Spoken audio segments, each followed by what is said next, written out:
3 years ago, I made a video called Why I Don't Like Ramadan. And again, the holy month of fasting feasting is here, Ramadan. This year, I put together a much more comprehensive video on just how awful this month is. Tell me how you really feel, right? Well, I'm going to tell you all right. I'm not going to be mincing any words. I never liked Ramadan. I found it tiresome. It's supposed to be about spirituality, discipline, insert buzzword, empathy for the poor, yada yada. But it's just a physically grueling ordeal that repeats itself over and over for an entire month. By the end of your month, your lips are chapped, you're dehydrated, you've lost a bunch of muscle, and if you're lucky, fat, but usually not. And you feel exhausted after it all. You just don't feel any more spiritual, just tired and secretly glad it's over. It's not considered in good taste to complain openly about this as a Muslim because it's Allah's favorite month or something. But we're gonna rip it wide open here. The reality of Ramadan exposed. Let's get into it.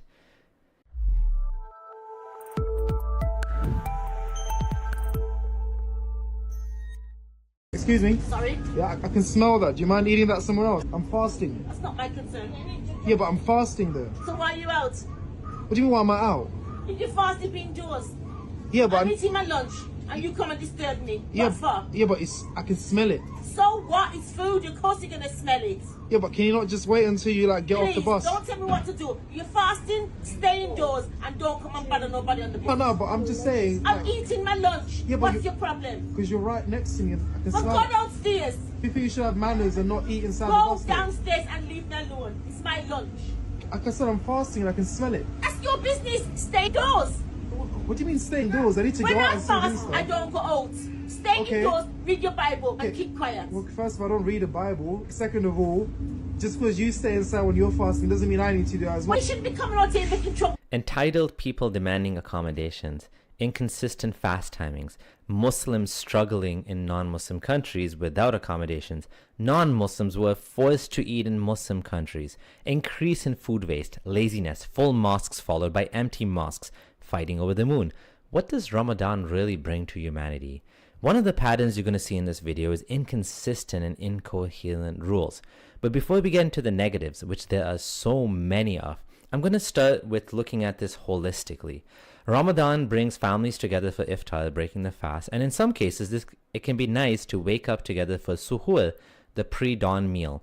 That being said, even here, this convert Muslim girl mentioned that waking up alone for suhoor is so lonely. So Olivia says, suhoor as a reward is actually so lonely, man. And in the response, you have the brothers saying, may Allah grant you a good partner, inshallah. And another brother saying, may Allah subhanahu wa ta'ala make it easier for you, inshallah. So here you have this revert Muslimah, this young Muslim, and she's alone and sad that she has to wake up for suhoor. Suhoor is the pre-dawn meal, all by herself. I mean, that could be pretty hard, right? Just having to wake up all by yourself, make yourself breakfast in the middle of the night when everyone's sleeping.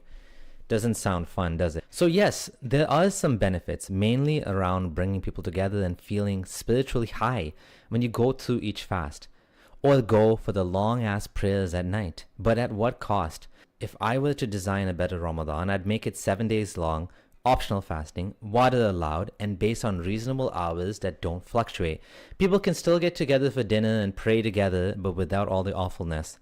Now let's talk about fasting hours. Many Muslims don't want to acknowledge the obvious, blatant, bald-faced truth facing them right in the eyes. Ramadan was conveniently designed for the 7th century. The idea of a pre-dawn and sunset meal worked well in Arabia, but what about places with extreme daylight hours? Combined with the fact that the lunar calendar makes Ramadan shift through seasons, sometimes easy, sometimes unbearably hard. I personally have gone through fasts in summer in Canada that were brutal. You have to finish eating by like 4 or 5 a.m. and no water or food until 9 p.m. or sometimes even close to 10. The summer fasts are the worst. You really get exhausted. There's no way to recover from this constant daily drain. You know what would have made it bearable? Not forcing the hours around the Maghrib prayer, meaning the sunset prayer. I've done intermittent fasting for 16 hours, but it wasn't like this. The most common schedule for intermittent fasting is you skip breakfast, eat from noon to 8 p.m., fast the rest of the night.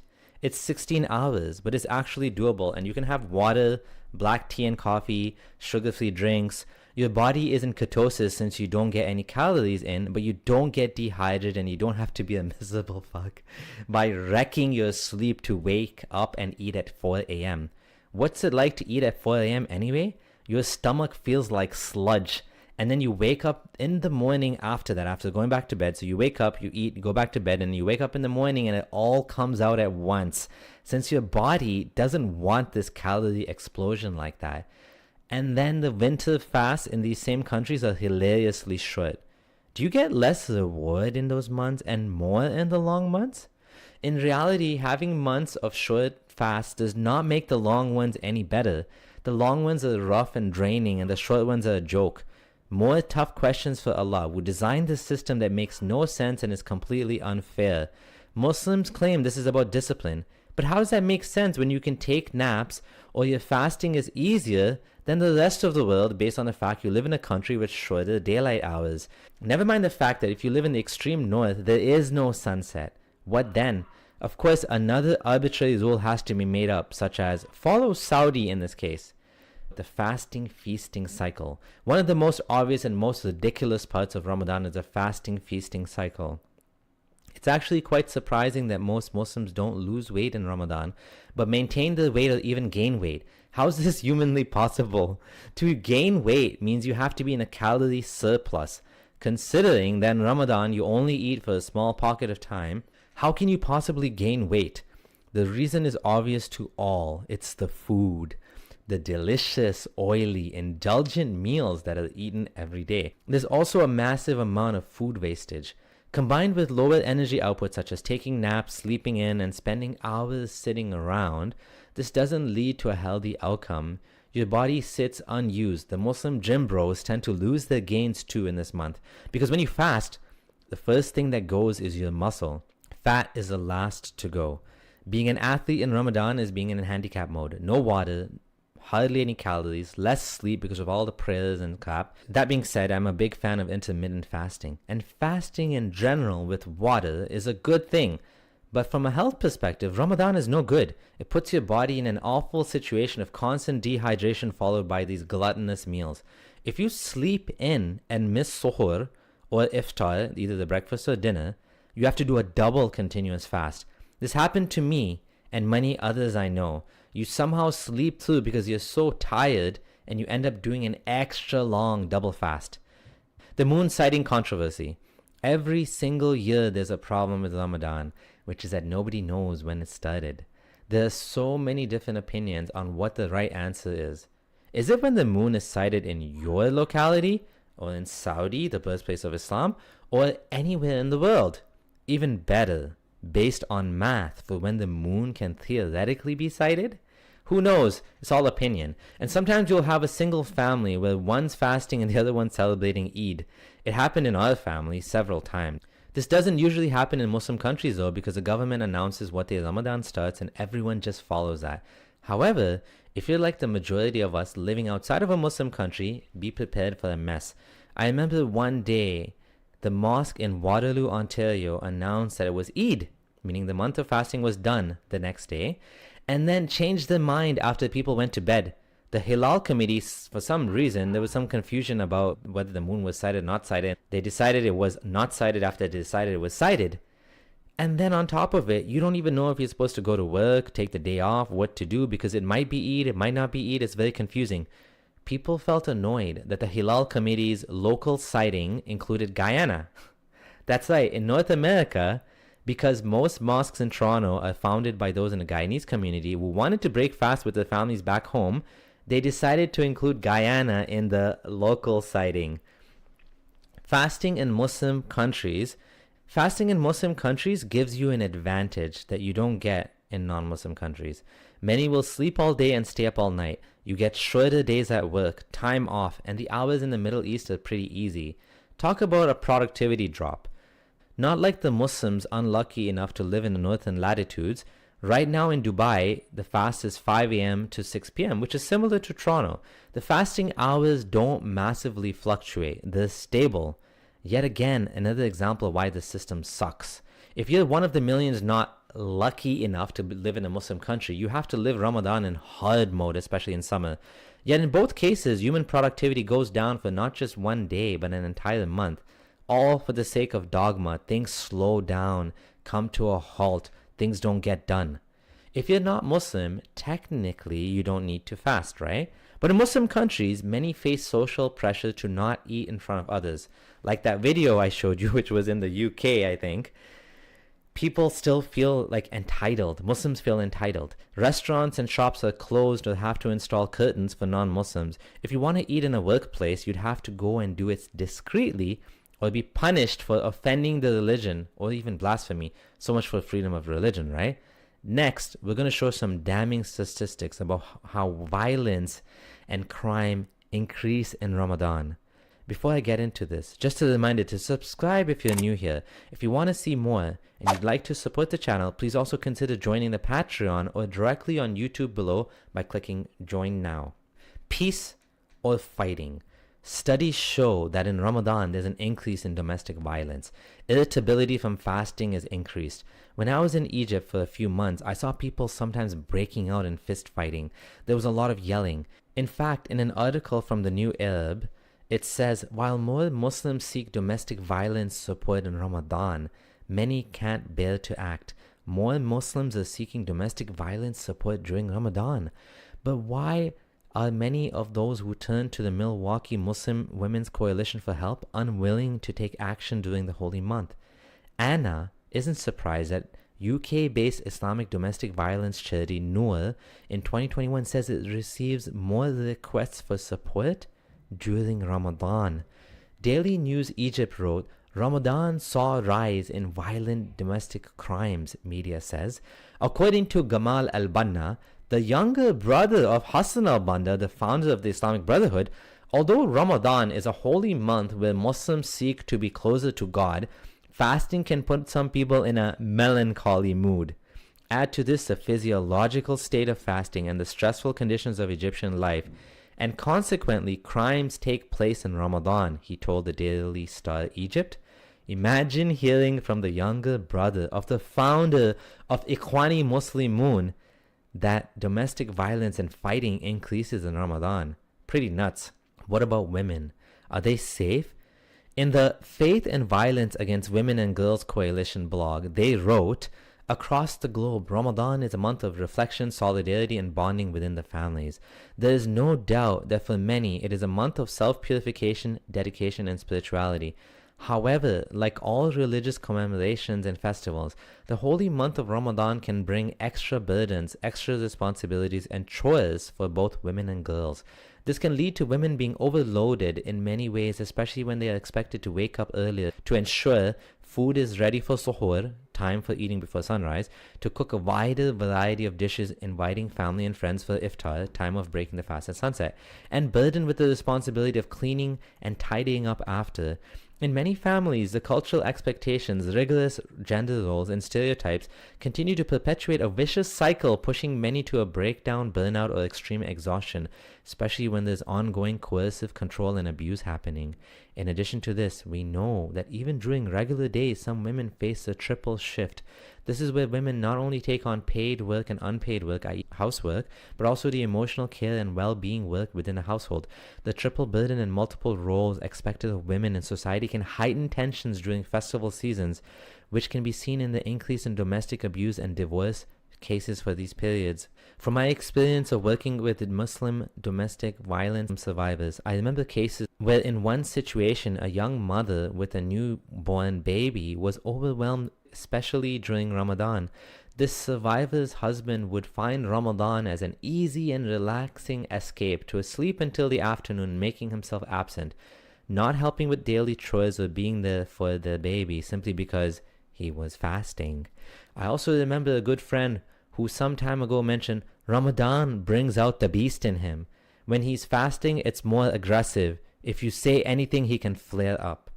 And one more final reference to lay this to rest and put the nail in the coffin. The International Journal of Forensic Sciences had research done on the crime trend in Kosovo during the month of Ramadan. This is an actual medical journal and high quality research. It was done with the lieutenant colonel of the Kosovo police. And again, just a reminder, 90-something% of the inhabitants are Muslim. All the raw data has been recorded, and the conclusion was, overall, the study suggests that there is a potential increase in crime during the month of Ramadan, particularly in relation to property crimes such as theft, causes and factors according to statistics. They attribute this increase in crime for the following reasons. Stress and spiritual tensions. The stress of fasting. Fasting during Ramadan can cause stress and anxiety in some individuals, especially those who are not accustomed to the practice. The impact of this stress can increase the likelihood of conflict and aggression, contributing to an increase in violent crimes such as assaults or family disputes. Some individuals may feel isolated during Ramadan, especially those who are unable to participate in religious or family activities. The sense of isolation can lead to feelings of frustration and anger, which can contribute to violent crime. Now we've looked at some data that shows some troubling social problems that get worse in Ramadan. But we're not done yet. Aggressive reactions to eating in Ramadan, where this Muslim guy in Yemen decided to do a social experiment where he pretends to eat and then his fellow Muslims get really aggressive with him. I've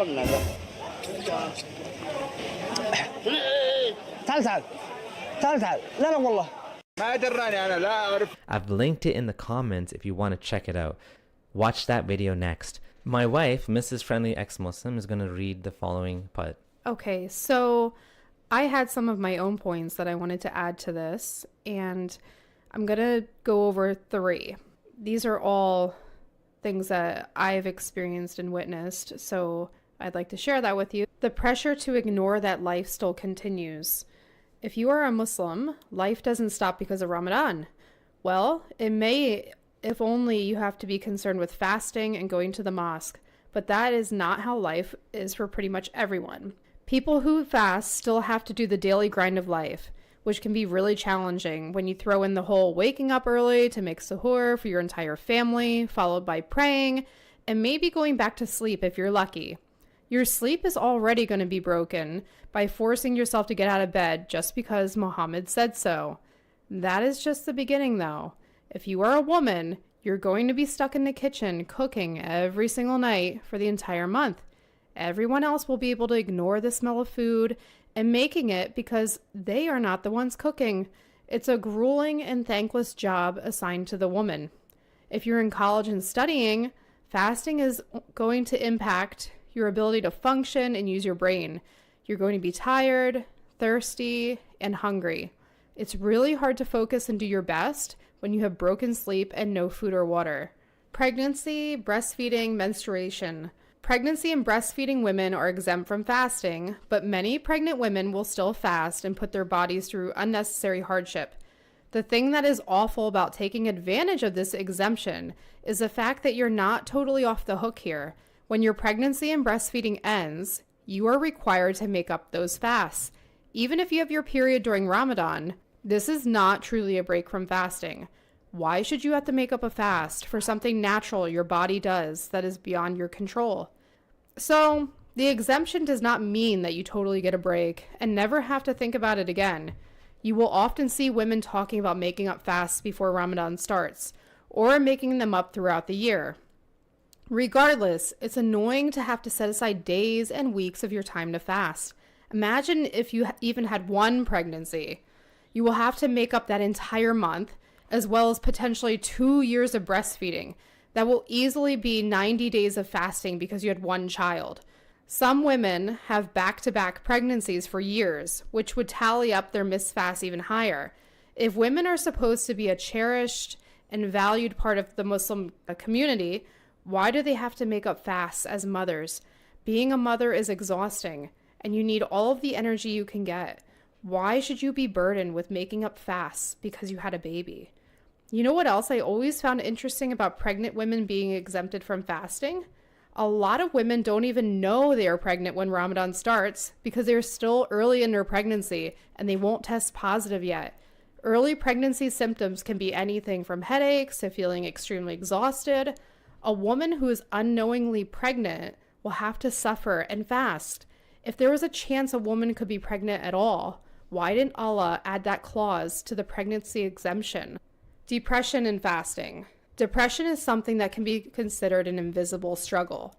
There are many people who have high functioning depression, meaning they wake up every day and shower and eat, hold jobs, and take care of their families. In general, depression will take away your motivation to live life. People with depression experience sadness that is sometimes unexplainable. There are many ways that depression will manifest and present itself in a person. Islam has a very poor understanding of mental health. One of the exemptions of fasting Ramadan is being sick. Well, a person with depression is not necessarily physically sick per se. Another exemption is having a mental illness. Well, depression is a mental illness, but it does not render a person insane. When Islam says a mental illness makes someone exempt, they are talking about something that takes away your sanity and ability to make a decision. People suffering from depression can still make decisions. It's just that fasting itself is exhausting, let alone when you are struggling to get out of bed. Imagine suffering from depression and you have to wake up at 3, 4, 5 a.m. every single day for a month. Sleep deprivation alone will affect your mood and worsen depressive symptoms. When you have depression, everything is a challenge. Now you are depressed and you cannot find comfort in having food or water for 12 plus hours.